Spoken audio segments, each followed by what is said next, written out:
The Rams made a surprising cut. We got 3 other Rams. They could be cap casualties and 8 big takeaways from Rams OTAs. That's coming up next on Locked On Rams.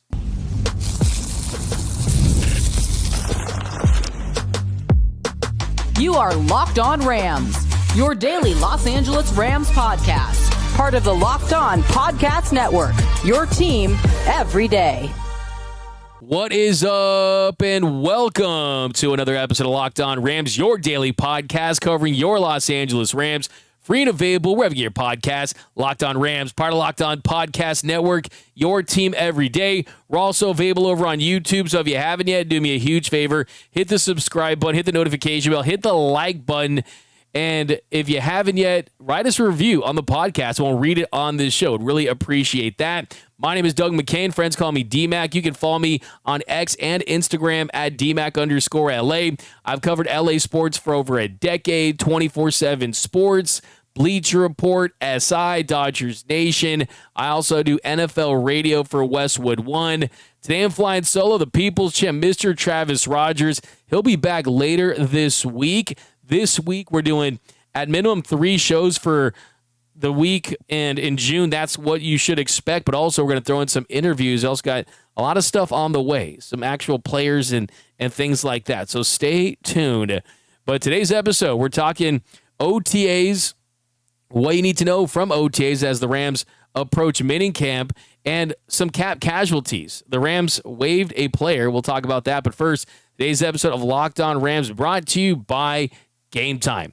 Download the Game Time app, create an account, use code LOCKEDONNFL for $20 off your first purchase. Okay, so let's get right into the news from Friday, and that is that the Rams waived cornerback Derion Kendrick, and it was a move that was cap space motivated. They cut down on their roster as they enter minicamp, and by waiving Kendrick, that saved him a pretty good amount of money. It saves him $3.4 million in cap room this year. That'll bring their spending up to about $22 million. So that's how much they have available if they want to make some moves and move some things around. Of course, you got to pay people as well, but that is a pretty nice chunk for a player that you didn't expect to get a ton from this season. He did start 18 games for the Rams from 2022 to 2023. He was this former 6th-round pick. He made appearances in 32 games before he tore that ACL last summer. So I think any hope that he had to get an opportunity to carve out a role for this team, it really came close to ending when he tore that ACL. And it's unfortunate because injuries are terrible, and you hate that that's the reason why. But he was never able to rebound for that. Still some off-the-field stuff that maybe good or bad. I mean, it definitely doesn't help with this organization that doesn't like a lot of off-field distractions. But he missed the entire 2024 season. And it was always going to be an uphill climb for him to make this team and have any significant role. But we'll see what happens with him. I mean, he does have some flashes. He has 1 interception in his career, has 14 total pass breakups. He's made 92 tackles. 3 of those were TFLs.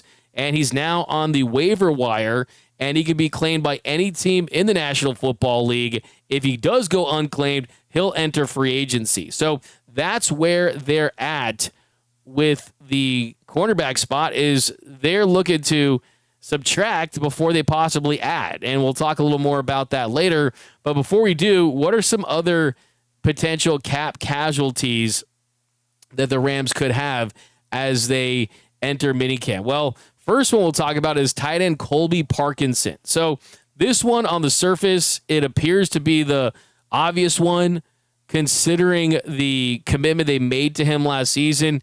$22.5 million was the contract.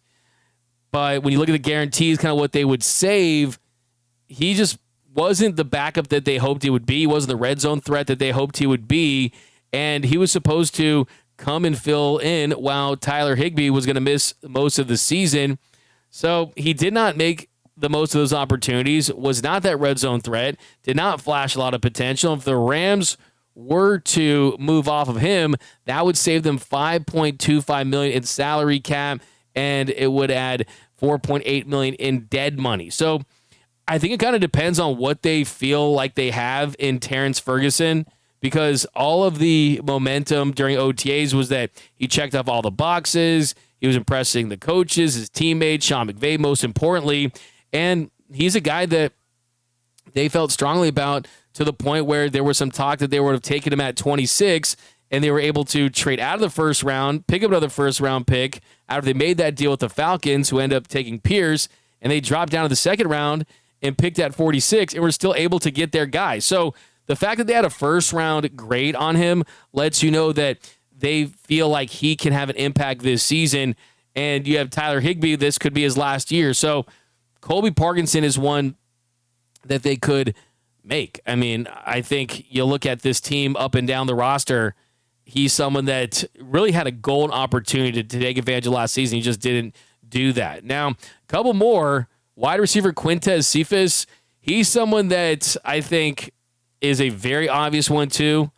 He was a seventh round. He's someone that the Rams have kind of had in the fold. If they released him, it would save them $1.1 million in salary cap. And I think the writing on the wall, there's the writing on the wall to move off of him because of Konata Mumfield and how much they like him as a seventh round pick. So if they move off of him, he takes his role.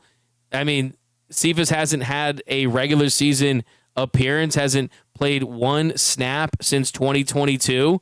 So that's another one that, hey, $1.1 million in the grand scheme of things doesn't seem like a lot. But if you're not going to use a player and you think there's another player that can develop and you can use that roster spot and you see him as a better lottery ticket, essentially, then that's a route they could go. Another guy, defensive tackle Deshaun Johnson, and the Rams have depth now. And I think that's kind of what spells the end for Johnson is you added Ty Hamilton in 2025 out of Ohio State. So you got depth. You have other guys that can take advantage of what could be in front of them there. And Johnson is someone that they felt like, okay, there's something interesting with him, right? Mystery irrelevant. 7th round pick in 2023. He played just 222 snaps in 2 seasons, has 3 sacks in his career and 21 combined tackles. So he's another guy that would save the Rams around $1 million in salary cap. So those 2 guys I could see. Colby Parkinson, I think it depends largely on how they view Higbee as a veteran and Ferguson as a rookie. One guy that is at the end of his career with more yesterdays than tomorrows, and one guy at the beginning of his career with more tomorrows than yesterdays. So you kind of finding the bridge between that and how that impacts your roster, I think, is the big key. They already did Darion Kendrick, and this is interesting just because you don't have stars as cornerbacks. And we know that there's been a lot of rumors about Jalen Ramsey and now with Jair Alexander as a possibility. I mean, it definitely kind of shows you what this Rams team is about from a roster construction standpoint. They're trying to add when they can, and if they don't think that you're going to be a part of their future, they're not just going to keep you on the roster. So just taking a look at where the Rams are at as far as their salary cap, I mean, you're $23 million. And when you look at what you need to do, you still have to pay players on rookie deals. And then also, they're still in talks with Kyren Williams about a potential extension. So don't forget that as well. That's another thing that you have to take under consideration, is that it's not always about just looking outside for talent. It's about keeping your talent on your team, right? So I think that these moves make sense. Will see with any other dominoes fall.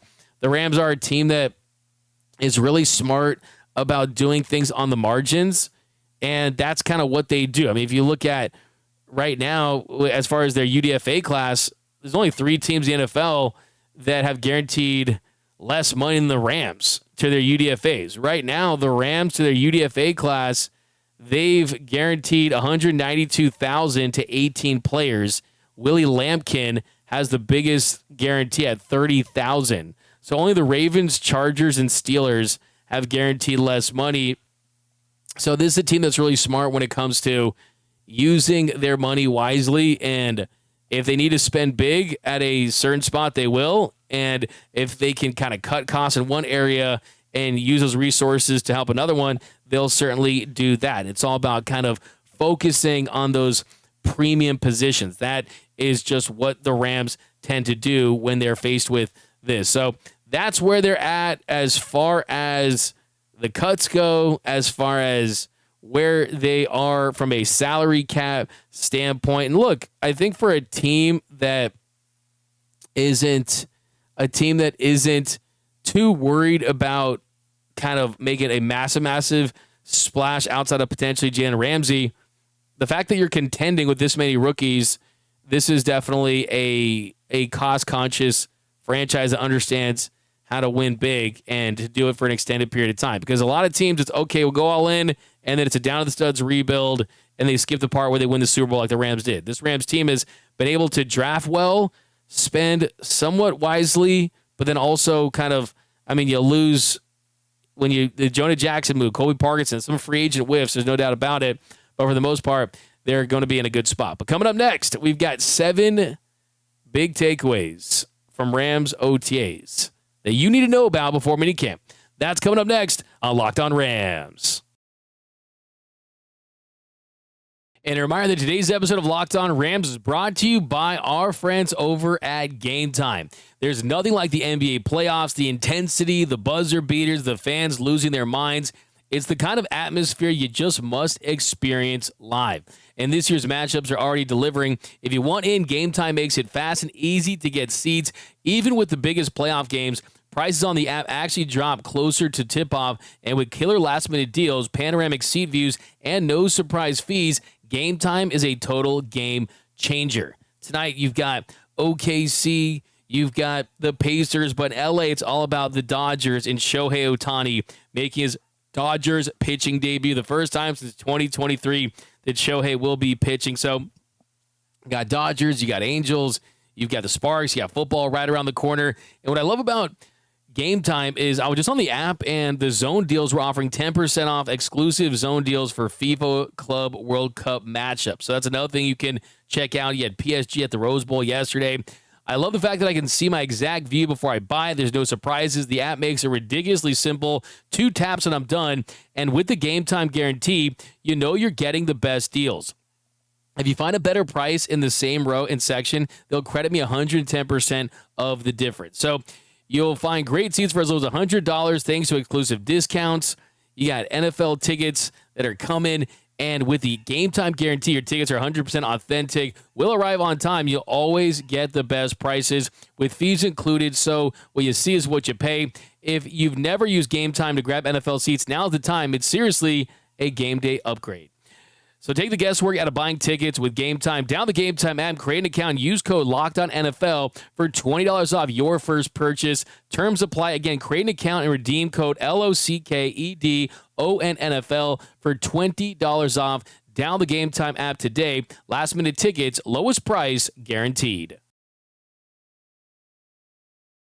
And we are off and running here on Locked On Rams. Thank you for making Locked On Rams your first listen every single weekday. Free and available wherever your podcast. Locked On Rams, part of Locked On Podcast Network, your team every day. Want to give a shout out to those everyday listeners out there watching and listening to every single episode of Locked On Rams. Cannot thank you enough. If you watch every time we drop, if you listen to every episode we upload, you are a part of that Everyday Listeners Club. We've got a lot of new viewers, a lot of new listeners lately, and now's the time to join. The season is getting closer and closer. Before we know it, we are going to be talking regular season, preseason. Minicamp is so close. So join the Everyday Listeners Club, and then you won't miss a thing about your Los Angeles Rams. And when they do win the Super Bowl next season, it's going to feel more rewarding because you're part of that journey from day one. But okay, here in our second segment, we're going to talk about some of these takeaways from Rams OTAs as they enter minicamp. And the first one I alluded to in the first segment, the Rams and Kyren Williams are still in negotiation talks about a potential extension. And Kyren's camp, the Rams camp, they made no secret about it, that they want to continue on. Les Snead said they want to have a partnership. Kyren Williams wants to stay here. And the best part about this is amicable, right? Kyren hasn't missed any practices at all whatsoever. This is not a holdout situation, and by every indication, that's going to continue. He's going to be a full participant. He's not waiting to get a new deal before doing so. And Sean McVay has said as much. He said as much, and they're going to be together in Maui getting ready for this season. McVay said he's been here, he's been leading, he's been doing exactly what Kyren does, and so he's been pleased. We'll see if there's an opportunity to be able to land that plane. So just the fact that they've been so out in the open about it, and we've done deep dives on his contract, and we'll probably do another one at some point this week. He wants to get compensated like a top 10 running back, and the numbers bear it out as far as his overall production, and it just feels like he checks off the intangible boxes too that help you get across the finish line to get a deal done. As far as leadership, toughness, being a great blocker for Matthew Stafford, having the ability to navigate this duo scheme that they've been running where it's more physical. It's not a guy that's going to break off Saquon Barkley 80, 90-yard runs, but for the Rams, for what they ask him to do, he does it at an elite level, and they view him as someone that's crucial to their run for the next couple of seasons. They know what they have in Kyren. Sean has always liked him, and I fully expect them to continue on. I mean, if he has to play out his rookie year deal and they find something in the offseason, then maybe, but by the tone of both of them, Kyren and Sean McVay and Les Snead, it feels like there's a better chance that they get a deal done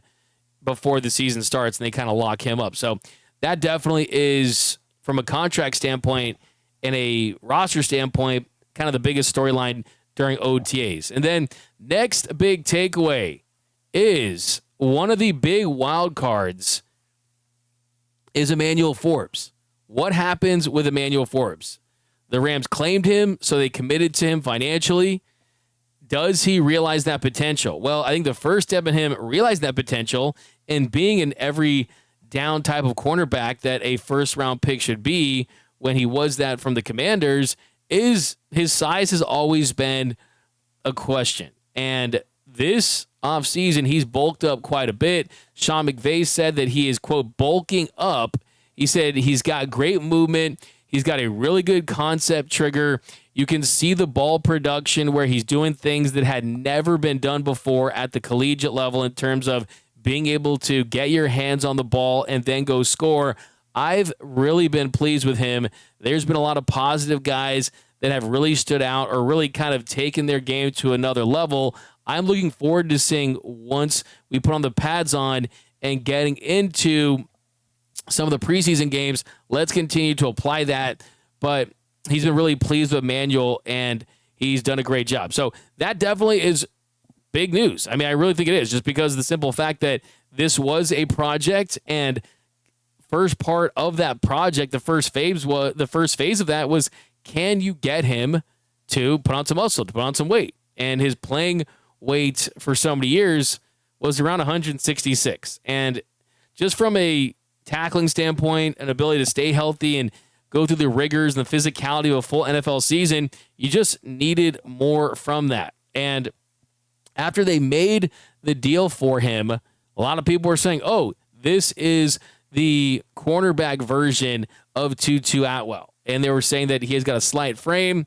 Look, I mean, this is a guy just a couple years from being the 16th overall pick, a couple years removed from being the 16th overall pick. And there's a reason why he was selected that high, because of the talent level, because of his ability to get pick sixes and having a nose for the football. So it remains to be seen. Does he continue to add weight? How does he play with that added weight? And can he carve out a role for this team? Because right now the Rams have not landed that big splashy cornerback that we've been talking about since the draft. And Forbes is someone that has high ceiling. And that's what makes a guy like him so intriguing. I mean, a lot of guys, they have their ceiling. I mean, Kobe Durant has his ceiling. Forbes, though, has extremely high ceiling. It's just a matter of putting him in spots to optimize him. And I think changing his body also changes his mindset too. So very curious to see what comes with Forbes moving forward. I'm very excited about that. Other big takeaways, speaking of young players on this team, Braden Fisk's knee is at 100%. He's good to go. As far as that is what he's saying. And then there wasn't a ton of concern about him, but it's good to hear it from himself. The 2025 season is I think going to be a massive one for him to take the next big leap, because all the talk was about Jared Verse, and rightfully so, because he wins Defensive Rookie of the Year. But Fisk was a major part of this team as a rookie. They traded up to get him. They gave a lot to get him, and he proved them right in year one. And he said that he's ahead of schedule in his rehab. He's already a full go in practice. He doesn't have any limitations, has no ill effects from the surgery. So I think he's going to have a big year. I really, really do. I'm extremely high on Braden Fisk. He's a beast down there. And the fact that he underwent that minor procedure, you always just want to hear it from them. Hey, we're good to go. And clearly he is. So Braden Fisk, he's ready to roll for 2025. And he's a guy that I fully expect to make a statement this season. I really, really do. I think it's going to be him and Jared Verse as the future of this defense. But coming up next, anything on Jalen Ramsey? That's coming up next on Locked On Rams. And welcome back to Locked On Rams. Thank you for making Locked On Rams your first listen every single weekday. Free and available wherever you get your podcast. Locked On Rams, part of Locked On Podcast Network. Your team every day. Okay, so we're going to list out what are the 3, 4, 5 things to look for heading into minicamp, heading into the season is, hey, right at the top would be what's going on with Jalen Ramsey. And I know lots of Jalen Ramsey talk. I know this has been Locked On Ramsey for over a month at this point, but we kind of cooled off on it because my number one goal and what I live by when it comes to doing this show is if there's no new information, I'm not just going to shove Jalen Ramsey down your throats to talk about things that I haven't talked about, right? I'm not one of those guys. I don't do that. I only give you new information, whether it be an update from an NFL insider, from Sean McVay, from Les Snead. Well, I mean, if you're watching the show as a means to get caught up on what happened during OTAs and you're wondering what happened with Jalen Ramsey, because the talk was that after June 1st, it would increase the likelihood that the Rams would trade for him. Well, the latest is McVay did provide an update on it, and he said, quote, about the Jalen Ramsey trade, there haven't been a lot of those discussions, and that their interest, he didn't say this, but the tone of it was maybe their interest has cooled off. Now, is that because they are playing a leverage game with them? You're in negotiations, always possible.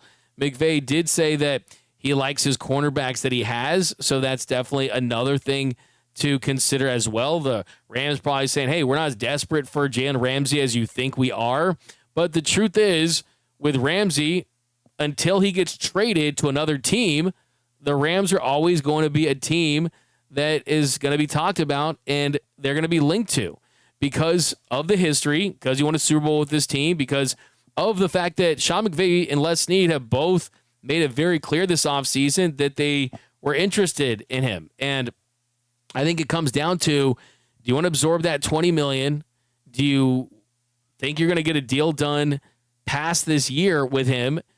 The future of him, the role, I mean, is he someone that goes to safeties in the corner, star role? Kind of what do you envision for him? Because the truth is, all-pro Jalen Ramsey is probably not walking through that door, but a cornerback that's better than what you currently have probably is. And the decision for the Rams is it worth to pay the premium price, even though they can get out of it after 1 year?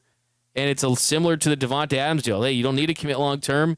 You can kind of get out of after 1 year, the way the contract's structured. But then would you risk not having a happy Jalen Ramsey is another thing to consider as well.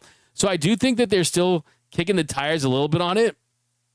But I think from a compensation standpoint, you're not looking at a top 3 pick as far as the rounds go. I mean, you're looking at a late pick in the draft. And then it's mainly about absorbing the contract. So that is the latest, is that Sean McVay said that they, quote, haven't had a lot of those discussions. So we'll see those discussions pick up, and we'll also see if the Rams go a different direction. I think that even though Sean McVay says he's happy with their corners, and even though they had success last year with a lot of these same guys, that to get over the top, to put them in that same tier with the Bills and the Eagles and the Chiefs and the upper echelon of teams in this league, that cornerback is the position that you have to address if you want to just upgrade from a talent level. So that is definitely something to look for in the remainder of this of this offseason. Now, next big thing you need to know, I mean, honestly, it's a feel-good story, and yes, hope springs eternal during OTAs and minicamp, and everyone is feeling good. They're in the best shape of their lives, and everyone's just happy.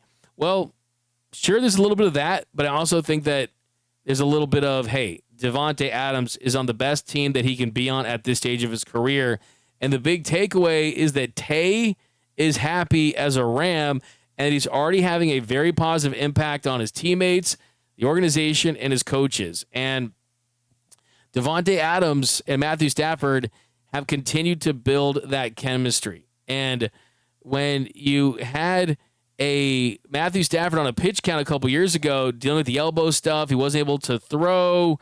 You saw what happened. You saw what happened a couple years ago, and how that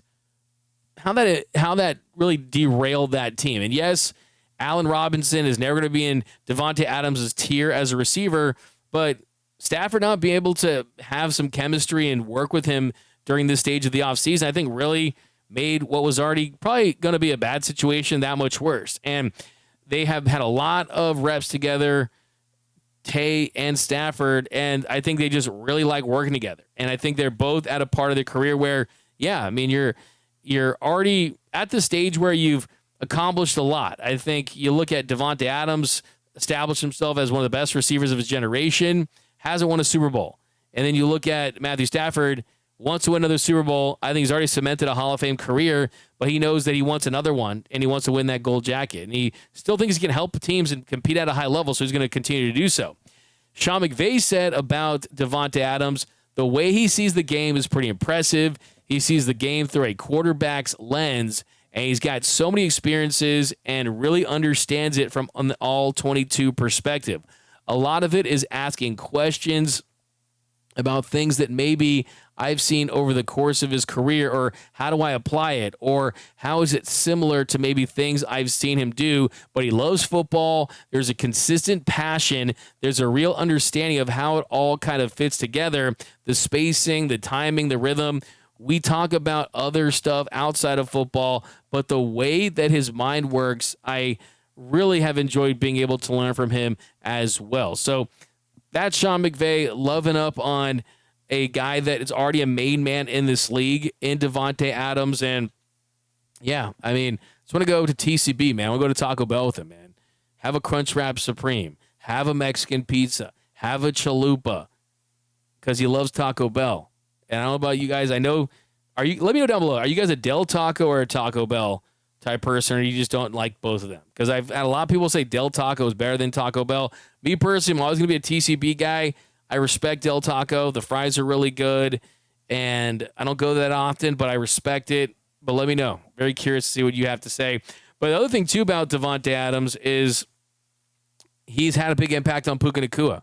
And Puka Nacua is someone that's always looking to get better. Cooper Kupp deserves a lot of credit for taking his game to another level. Well, I think Davante Adams can help him, too. And I think that Cooper Kupp probably gave him the knowledge that he needed and imparted all that wisdom and those techniques. And I see Kupp as a future coach if he wants to be that. But Puka could be ready for another voice. And Davante Adams could be that other voice, because Adams has been great for so long that he's seen so many different defensive coverages. He's seen so many defenders use different techniques to try to stop him. And that's what happens when you get really good in this league. It's not, oh, I'm slower, or my hands are worse, or I'm not getting out of my routes. It's no, there's more attention focused on you, and you become a bigger part of the game plan. So as Puka has had more success in this league, he's also been a target more. And when there's defensive scheming and game planning, it's about how do I stop Puka Nacua, and getting those little tricks, those little nuances, how to get just a nanosecond, a fraction of a second to put yourself in a better position to make a play and be your defender. That's only going to help Puka Nacua, because we've seen Davante Adams do that a lot in his career. And the truth is, Puka's already so good in just a couple of seasons that there's not a ton of receivers I think he would see out there that say, oh, like, I'm going to respect you like a GOAT, a legend. Puka Nacua definitely respects Davante Adams because of everything he's accomplished in this league. So got to give him a ton of credit for that. And I just think having Davante Adams there is is big. And that's also been a takeaway, is that I think that Puka Nacua has not peaked. And I still think that he hasn't reached his ceiling as a player. And one of the big takeaways is an emphasis on his route running. I mean, the guy has big feet, 14-inch feet, and just being crisp and just getting better from that standpoint is going to help him. And Mike LaFleur has talked about this, how Puka's in great shape, that the route running is better. He said that his cutting is a little bit better than he was a year ago. I just think he's just fine-tuned some things. I think if we watched his routes on air from a year ago, I think he's cutting a little bit better than he was a year ago. I think he's breaking down a little bit better. He's always been an incredible receiver with incredible hands, but that's an elite skill set of his on top of the toughness and his physicality. But I think he's even more confident. So the confidence is always going to come when you have success, but the hands are there, the toughness is there, the big playability is there. But I think the crisper route running is going to lead to more opportunities to make big plays, and it's great to see him emphasizing that this offseason, always trying to get better. But those are my big takeaways from Rams OTAs, and we'll get into minicamp, everything you need to know at some point this week. See if we get some moves. We'll talk some guys you want to talk about. Drop some questions down below for our mailbag episode that we're going to start throwing in there. And have a great rest of your day. My name is Doug McCain. You can follow me on X and Instagram at DMAC_LA. And until next time, whose house? It's Locked On Rams House.